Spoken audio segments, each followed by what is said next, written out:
up, guys? Some of you guys were asking about Jerry Garcia yesterday at the master class, so I wanted to give you a concept or an exercise you can use to get a little bit of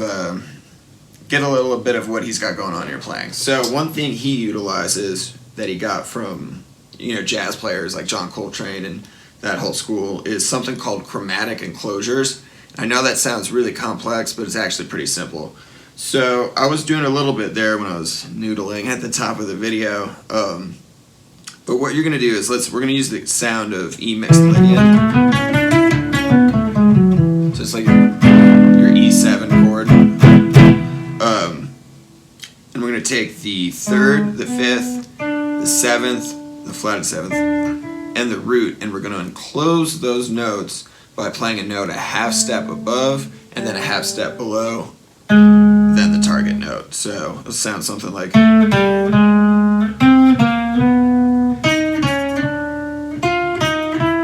So all I'm doing there is take those four notes and enclose them.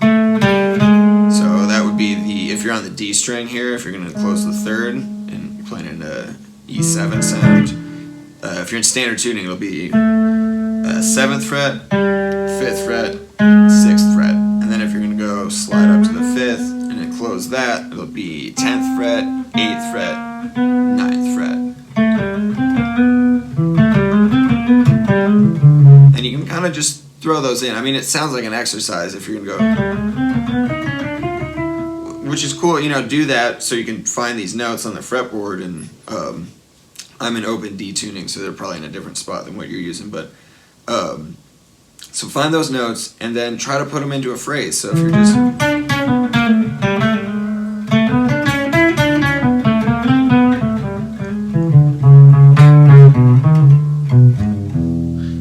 I'm kind of just noodling there. It's like I'm half using my ear, half seeing those target notes on the fretboard and trying that idea out just to see what it sounds like. We were talking about this yesterday too, about using your ear versus theory when you're improvising. And I think like right now I'm just sitting in my living room practicing. So I'm using a little bit of like theory. I'm thinking about it. Like what are the notes that are going to work here? And I'm trying to visualize the fretboard and finding those and just seeing what they sound like. I think of it like a painter being like, what happens if I put green and black together? What's that going to look like? And it's not like necessarily at first you have a sound in your head that you're going for, but you need to learn what these sounds are. So hopefully down the line, when you are improvising, you'll hear those sounds. So maybe the way to think about it, and I'm kind of rambling here, is if you're having a conversation with someone, you don't want to keep using a dictionary to look up words that you want to use. You want to just have a vocabulary in your head to get your point across. And I think if you spend time developing your vocabulary and learning a lot of words, you'll have a lot of vocabulary at your disposal. So it's the same thing with music. Learn some of these tricks and licks and concepts and the theory of it, and then develop it so that you start hearing that stuff and you're comfortable using it without thinking necessarily. But cool, thanks for watching. And if you sign up for my Patreon, just $5 a month, you'll get weekly lesson videos like this. And this one's 4 minutes? We're at 4:20 right now. Sometimes they'll be longer. I'm just going to throw you guys concepts and little lessons that I think might be helpful. And if you have any ideas or any questions, let me know, and I'll be sure to do a video on it. But thanks for watching, guys. I'll talk to you soon.